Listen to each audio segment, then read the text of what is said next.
Audio book वाङ्मय 34 भारतीय संस्कृति के आधारभूत तत्व चैप्टर 3 पार्ट 3 हिंदू धर्म की विशेषताएं और हमारी अयोग्यता।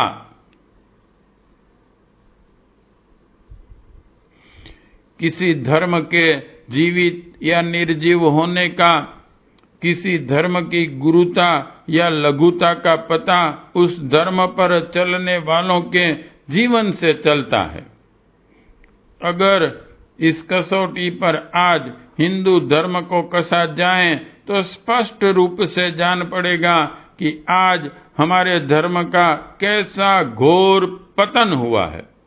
एक समय था जब हमारे यहाँ धर्म का सच्चा प्रचार था, जब धर्म ही जीवन था। पर अभी कुछ ही वर्ष पहले ऐसा भी समय आ गया जब पढ़े लिखे विद्वान हिंदू अपने को हिंदू कहने में शर्माते हैं।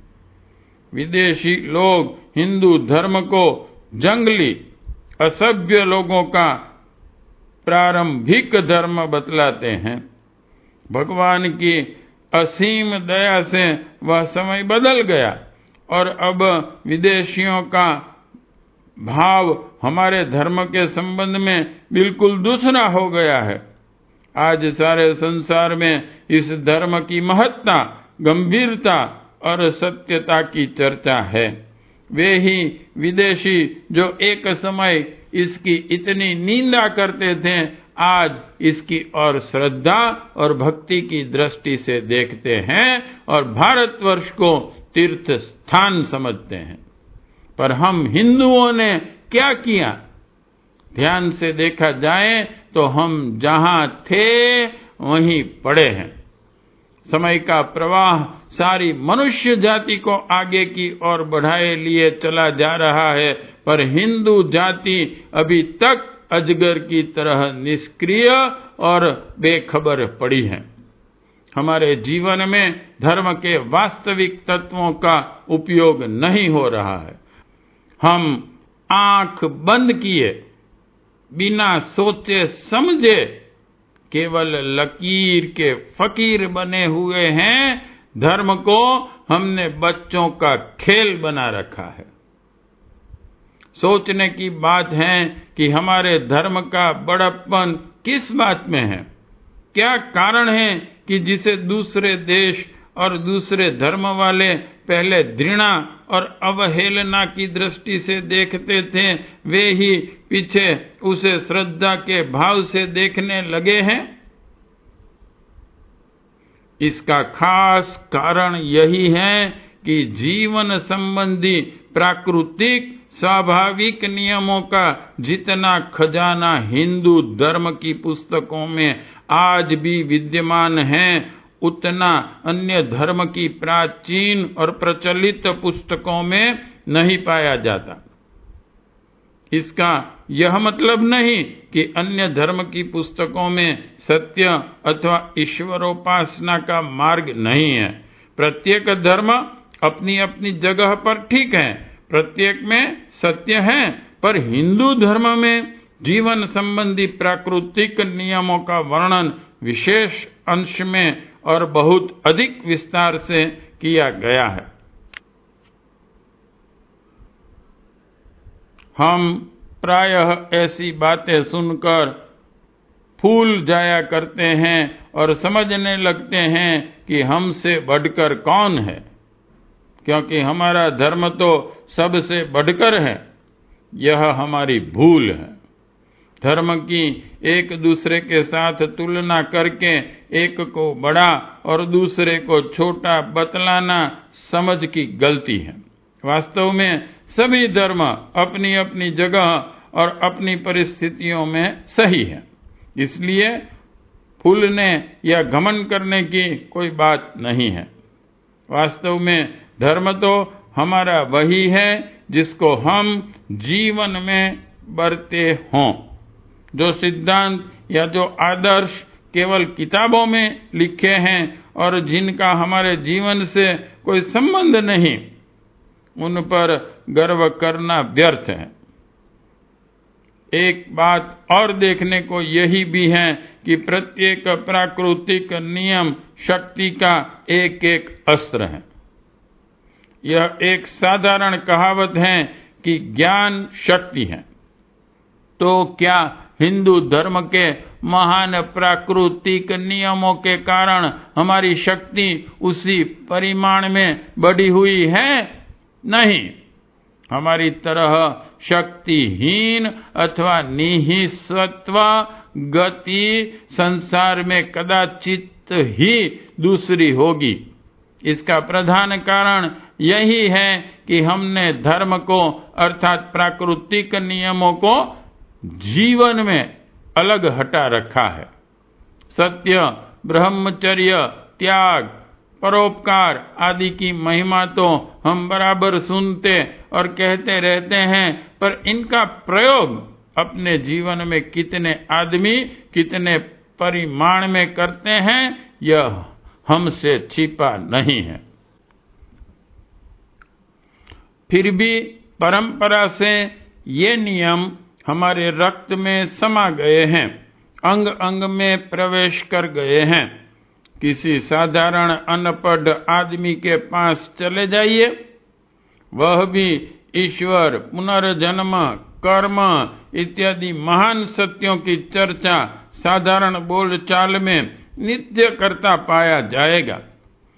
वह इनमें से किसी के महत्व को नहीं जानता, लेकिन यह बातें उसके रक्त मांस में समा गई हैं। समझे या न समझे, पर वह अपने को इनसे अलग नहीं कर सकता। इनमें से एक एक नियम का ज्ञान ऐसा शक्तिशाली है कि ठीक से समझ में आ जाने पर वह सारे जीवन को बदल देता है, सारी दुनिया को पलटने की शक्ति रखता है। दूसरे देश वाले इसी बात को देखकर दंग रहते हैं कि भारत का एक साधारण से साधारण आदमी जीवन के इन गहन सिद्धांतों को कैसे जानता है। इन सिद्धांतों का थोड़ा भी ज्ञान पाकर वे जीवन में कहां से कहां पहुंच जाते हैं, और रात दिन इनमें रहते हुए भी हम जहां के तहां ही पड़े रहते हैं, वरन प्रायः नीचे की ओर खिसकते रहते हैं। वास्तविक बात यह है कि हम जीवन के साथ और जीवन के नियमों के साथ बच्चों की तरह खेल कर रहे हैं, असलियत को खो बैठे हैं और नकल करते जा रहे हैं। लेकिन गौर करने से मालूम होता है कि हमारे रीति रिवाजों रूपी खिलौनों के भीतर प्रकृति के गहन गंभीर तव छिपे पड़े हैं। हिंदू धर्म की जो विशेषताएं बतलाई जाती हैं, चाहे वह कर्म का नियम हो अथवा पुनर्जन्म का अथवा वर्णाश्रम धर्म का या और कोई, वे सभी प्राकृतिक नियम हैं। इस बात को सुनकर अनेक लोग आश्चर्य करते हैं, क्योंकि हम धर्म अथवा इन नियमों के मूल तव को नहीं जानते और उदार भाव से देखने के बदले सभी वस्तुओं को संकीर्ण दृष्टि से देखा करते हैं। हमारे आश्चर्यचकित होने का सबसे बड़ा कारण यह है कि हम इन्हीं बातों को हिंदू धर्म का प्रधान स्तंभ समझते हैं और इसलिए ऐसा सोचते हैं कि इन्हीं के कारण हिंदू धर्म अन्य धर्मों से भिन्न और विशिष्ट बना हुआ है। यदि हम इन बातों को प्राकृतिक अथवा स्वाभाविक मान लें तो हमारे धर्म की विशेषता अवलंब ही नष्ट हो जाएगी। पर हम यह नहीं समझते कि इसी संकीर्णता के कारण हम अपने धर्म के महान सत्यों को समझने से और समझकर उनको व्यवहार में लाने से वंचित रह जाते हैं। इन सत्यों को ठीक से समझने के लिए सबसे पहले हृदय में उदारता और मन में निष्पक्षता के भावों को लाना आवश्यक है। यदि हम ऐसा कर सकें तो आगे चलकर हमको जान पड़ेगा कि हमसे हमारे धर्म की कोई क्षति नहीं हुई, वरन उसका महत्व ही बढ़ता है। इसलिए हमको निश्चित रूप से यह समझ लेना चाहिए कि जिस प्रकार आकर्षण, विद्युत, चुंबक आदि के वैज्ञानिक नियम सभी देश वालों में समान रूप से सत्य हैं, इसी प्रकार हिंदू धर्म के मूल सिद्धांत भी पूर्णतः व्यापक हैं, अर्थात देश और काल इनको बाधित नहीं कर सकते। कोई जाने अथवा न जाने किसी धर्म ग्रंथ में इनका जिक्र हो या न हो, ये बराबर एक भाव से अपना कार्य करते रहते हैं।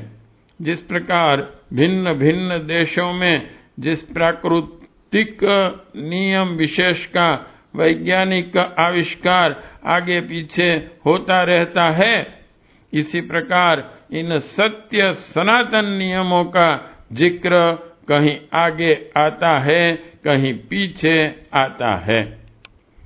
दुख की बात तो यह है कि साधारण प्राकृतिक वस्तुओं जैसे हवा, पानी, प्रकाश, आकाश आदि को तो हम अपना अथवा दूसरे का नहीं समझते, लेकिन जहाँ जीवन संबंधी अत्यंत गहन गंभीर प्राकृतिक नियमों का सवाल आता है, वहाँ उनको अपना और दूसरे का समझने लगते हैं। वास्तव में अंधविश्वास बड़ा हानिकारक होता है। जो धर्म को नहीं जानता उसका सुधार धर्म का नाम लेकर और ज्ञान करा के किया जा सकता है, पर जो धार्मिक नियमों को उल्टा पुल्टा समझकर उसी को अपना धर्म बना लेता है, उसका सुधार अत्यंत कठिन है और हम हिंदुओं की ऐसी ही दुर्दशा है। हमारी पुस्तकें जीवन के गहन से गहन नियमों से भरी पड़ी है, पर उसका यथार्थ ज्ञान हमको नहीं है। उन्हीं का कुछ उल्टा पुल्टा अर्थ निकालकर हमने रस्म रिवाज कायम कर लिए हैं। इन्हीं रस्मों रूढ़ियों को हम आज हिंदू धर्म समझ रहे हैं। अधिकांशतया प्रायः सभी धार्मिक झगड़े इन्हीं नासमझियों तथा अंधविश्वासों के कारण होते हैं। इस प्रकार धर्म ही के नाम पर धर्म का नाश किया जा रहा है। पार्ट 3 समाप्त।